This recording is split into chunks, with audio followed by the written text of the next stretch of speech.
Welcome back. We're in the third segment of chapter one, and we're going to spend a few minutes talking about, um, I guess you could call it the great nature versus nurture debate. It's the dichotomy that exists, especially within academic circles, on whether leaders are born or whether leaders are made. I'm not sure that the talking heads that profess to be experts in the field of leadership development or making a fortune writing leadership books. I'm not sure they would necessarily agree with the academics, because if everybody decided that leaders or leaders the ability to show leadership skills, it's a inherent and you're born with that ability, I'm not sure they'd be able to make as much money as they can. But at the end of the day, we're going to spend a few minutes, the textbook spends a few minutes talking about it, and we will too, talking about, what do we think? Are leaders made or are they born? And again, if leaders are born, and so if you take the nature aspect or the nature side of the debate or the nature side of the argument, then why do organizations spend thousands and thousands of dollars on these leadership seminars? And then if you believe that let's say you're in an organization and you're probably in the HR department and you're trying to put together a strategy and trying to put together a curriculum that's going to build better leaders, then at that point you are going to take the kind of the nurture approach. You in the HR department, you're going to improve the leadership capabilities of your organization, and you're going to do it by bringing in leadership experts, and they're going to train, and they're going to mentor, and they're going to take and turn your leaders into the best leaders that they can be. So that kind of is the dichotomy that we're talking about. Which side of the fence you fall on at that point. However, I guess I'm kind of in the middle. I think individuals are born with a certain level of leadership skills, but I also think it can be, to a certain extent, can be malleable. So individuals that even if they're born with certain leadership skills, they may not want to go the leadership track. They may always want to be kind of the individual contributor, the steady Eddie. And trust me, in any organization, you need some steady Eddies. You need some steady Eddies to ensure that you're going to be able to move forward. And so you need those individual contributors that are willing to follow a strong leader and to move things forward in an organization. But if you kind of go down the road of, you kind of go down the road that leaders are made, or at least in my, from my perspective, that, you kind of fall in that, you're looking at the dichotomy, the two tails of the distribution. Either you're born or you're made. I'm kind of, as I said, kind of in the middle somewhere. It gives you the opportunity through these seminars and through experience and through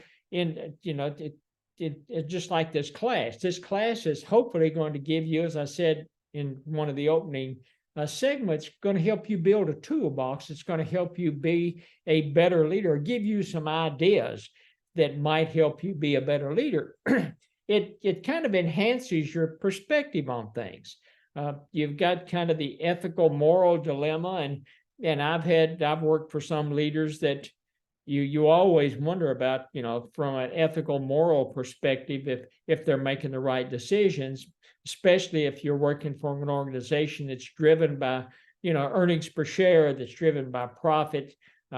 There's always in the back of your mind a little of that, especially from your leader's perspective on the ethical moral side. Then you've got leadership. How do they view kind of the social aspect? Do they do work with local charities? Do they help the indigent and the needy? Do Do they go to schools and, help with, with educational programs at the school? So you've kind of got that social aspect, and then you've got the operational aspect, and, you're looking at what's your perspective, and, how do you change that perspective if you're trying to manage that operational aspect, and kind of how things work through those. And then you're constantly changing requirements. Either the organization is the culture is changing for one reason or another. The environment in which your organization works in is changing. You're getting pushback, or you're getting regulations passed down, whether it's, federal, state, local government, determining, either presenting barriers to organizations to limit their ability to be efficient and productive, or there are always laws and regulations that you're going to have to work around. So I think what at the end of the day, what you're looking at is, especially when it comes to diversity, equity, and inclusion, some organizations, it's easier for them to fall in line on the DEI aspect than it is for other organizations. And it's even, you even get within an organization, you find it's a little more difficult in some functional areas to match up with parameters that either society's trying to place on you, or parameters that government's trying to place on you, or parameters that your organization as a whole. Let's say you get a new president. Let's say you have working for an organization, and they fire one president, bring in a new one. You're going to more than likely going to get a different set of requirements as they bring in that new senior leadership role for you.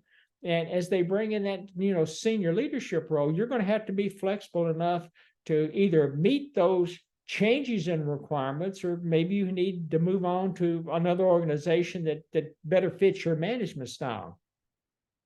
And leaders are born with a certain set of qualities, but the qualities can be shaped and molded. And it's based on experience. Individuals are predisposed to effective leadership, and leadership capabilities are malleable. That's why organizations, it's the malleable aspect, is why organizations spend money trying to enhance their leadership capabilities, because again, they want to maintain that competitive advantage. They want to maintain their market share. That's what's driving organizations. And to do that, the perception is you need strong leadership to achieve those goals. And that's why they're going to continue to invest money in developing leaders.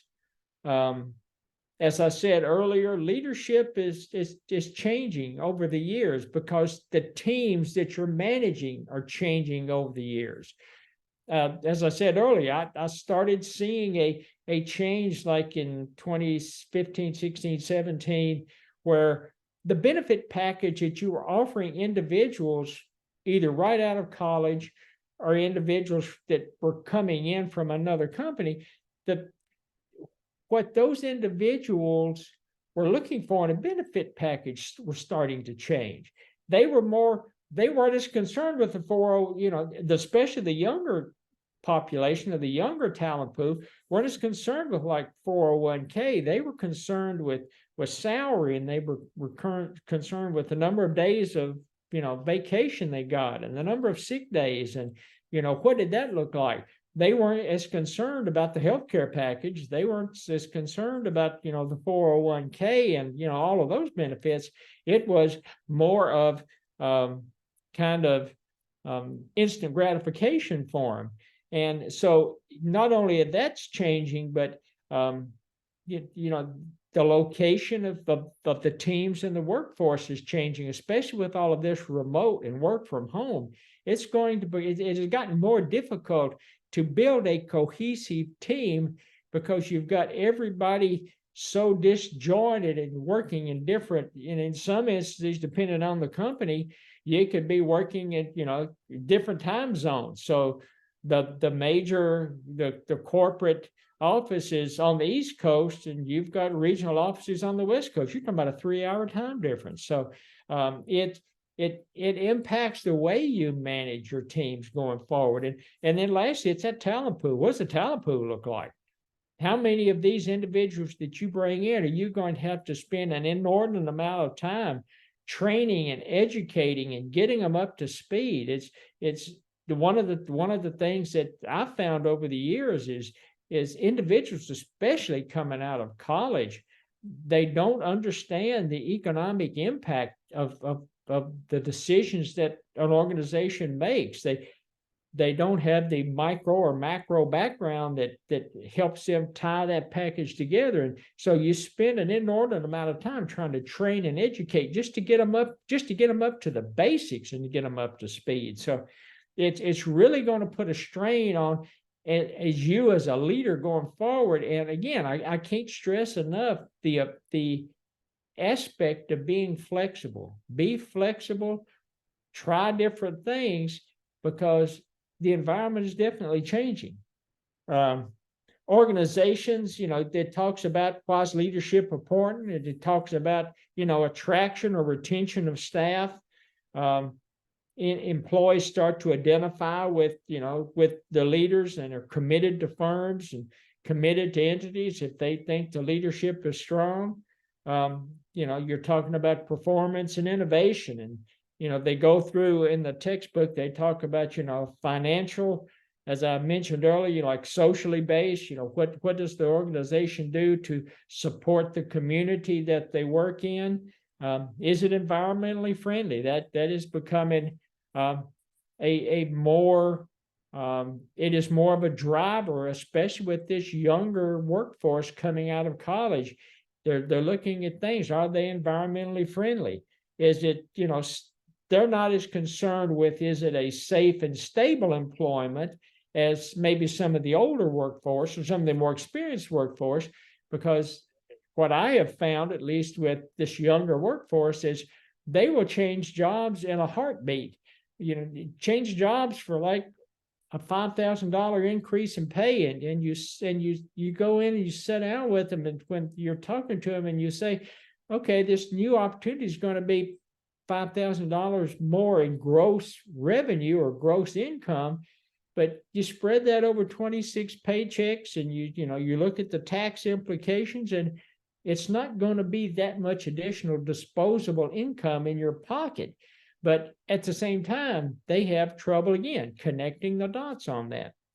And they also look at an organization's leadership.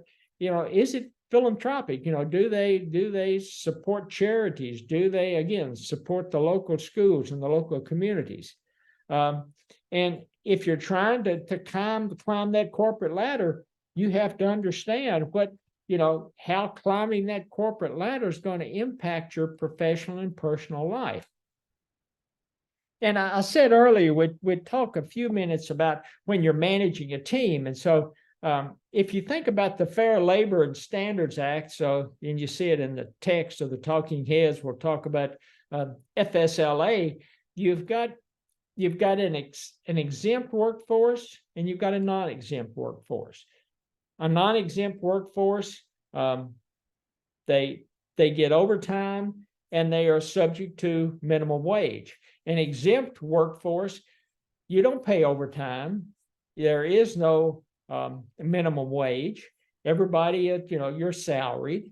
So that's what so you're talking about the difference between how you manage an hourly workforce and how you manage a salaried workforce.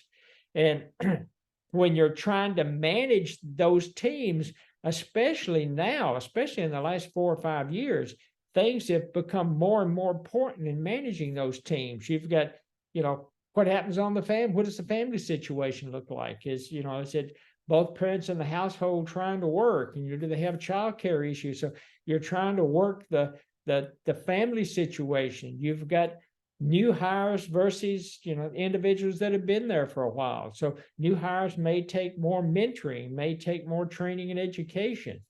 The hires that are the individuals who've been there for a while, you got a little different issue with them because they're used to doing things a certain way, and they may not be as receptive to change as maybe some of the individuals that hadn't been there for so long. You've got, what happens, especially if you're climbing that corporate ladder. Are you willing to work weekends? Are you willing to work holidays? It all depends on how you manage not only your personal and professional life as you climb that corporate ladder, but how you're going to manage those individuals that are on your team. And everybody's got different factors that are impacting their professional and personal lives. And as a good leader, you've got to be able to balance all of that and try to manage it going forward. And they get into this text. They talk about context and leadership. And, context is where I talked about earlier. You're looking at the situations that you're managing in, the various circumstances in which a leader finds him or herself. These circumstances can involve the extent to which decisions need to be made quickly as opposed to constituting less of an emergency, the nature of the task or the settings facing the leader, and even culture or geographic circumstances. And when you're managing, there's a different set of expectations in most organizations if you're managing exempt associates or exempt employees as opposed to non-exempt. So it's not out of the ordinary if you're an exempt employee for your organization. The expectation to you work more than 40 hours a week. Most organizations, if it's an exempt group of employees, they may be thinking, well, you're exempt, you're salaried, we give you a lot of benefits, you're kind of in a stock option, bonus situation, and we expect more than 40 hours a week out of you. We expect maybe 45 or, some instances, maybe 50 hours a week. It's going to depend on the organization, and it'll really depend on the organization, or at least from what I have seen, if you work for an organization that is for profit as opposed to an organization that's not for profit. It's just a different mindset in the management styles of those individuals working in those two organizations. And at that point, it comes back to culture. And the text talks about different approaches or styles of leadership are necessary depending on context and situation. I think that is an excellent statement. And I think since this is a graduate level course, some individuals in this course may already be out in the workplace. You may be what academics refer to as non-traditional students. You are working a 40-hour week job and you're trying to go to school. And that's one reason these asynchronous classes work so well, is because you can take these classes, still work a 40-hour work week, and kind of work the class in, and everything is online. You work it in at your leisure. Well, I'm not sure leisure is the right term, but you work it in when you can fit it into your schedule. And in some instances, and then they make comment in the book about it, cultures prevent the practice of leadership. And that is a true statement. And sometimes, especially if you're managing in a union shop, it may inhibit your ability to express or to implement policies and procedures that make a organization or your team more efficient or more productive, because you're constrained by the limits of those union contracts. So I think that's maybe where they're going on. It inhibits the practice of leadership. Now, some academics will argue that working in the military or working in a government agency or entity will impact the practice of leadership. And to some extent, that's true. My first job out of graduate school was working for the Economic Research Service. That was the research arm of the United States Department of Agriculture, and worked in a building in downtown DC. We were about a block and a half from the White House, and in that building there was, 800-900 economists, and everybody worked because of the traffic patterns in DC, it was understood that everybody could work a 7 to 3:30 shift if you wanted to. And especially if you carpooled, everybody in that carpool worked 7 to 3:30. And you could be in meetings, and let's say the meeting started at 3 o'clock, it was supposed to be a 3 to 4 o'clock meeting. If you had individuals in that meeting that were in a carpool at like 20 after 3, they got up and left because they had to get down and be in that carpool, or they weren't going to have a ride home. So again, practicing leadership, it depends on the context and the situation, because some cultures, as that culture in DC was at that time, that was driven by, the ability to carpool, the ability to be environmentally friendly, the ability to have fewer cars on the road. And because of that, the culture within that organization, not only in Economic Research Service, but the culture across a lot of the government agencies in DC at that time, it was okay. Okay, 7 to 3:30, you were gone. You didn't punch a clock, but you had to fill out a timesheet. And at 3:30, that place cleared out. And a couple of other things they throw out or they approach is, what's your leadership style? Is it proactive or reactive? You have a lot of leaders. I've worked with a lot of leaders in the past they were just reactive. You could go with them. You could go to them with a strategy and a process improvement, and you could be proactive, and it didn't matter. It took the wheels starting to fall off for them to be reactive leaders, and that is an extremely difficult situation to be in. You want to, as a leader, to be proactive, trying to be one step ahead of any issues that you have.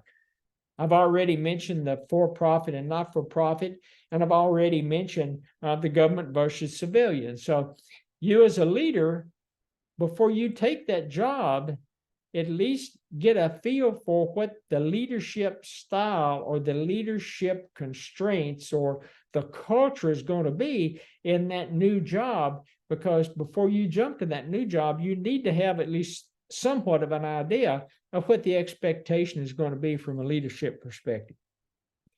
They talk about in the text about leadership is both a science and an art. That's where they get into the common sense aspect, and I agree with them 100%. Common sense. Before you make a leadership decision, think about, well, if I were one of the team, what would I think about that leadership decision? A lot of it is just, rather than shoot from the hip, a lot of it is, think through it, common sense. And I think it's in the text, they make that comment about common sense is like deodorant. The people who need it the most don't use it. And with a lot of leaders I've worked with in the past, they would make decisions and, not based on anything, no data driven, no research driven, no analytical aspect to it. And they were just shooting from the hips, and it would come back to bite them every time. And you're sitting there in meetings, and they're talking and throwing out these strategies, and you're sitting there thinking, what in the world are they thinking about when they start to make these decisions? Common sense varies among individuals. You can learn via experience. And so I think the book talks about research combined with experience. And the training is better. And there are, I don't want to say a lot, but there are several individuals that are starting to take the approach to consulting and selling services to production entities, or maybe even to governments. And they base it on the concept they call true storytelling. And through true storytelling, the advent of telling stories and relating experiences, it gives, maybe it's a little easier for senior leadership within a company to step back and look at the way they are leading a specific company, and it just makes it easier for them to connect the dots. So that's kind of where we're going to end up here with segment 3, and we're going to take just a quick break. We're going to come back with segment 4, and we'll kind of wind up chapter 1. But see everybody in a few minutes. Thank you.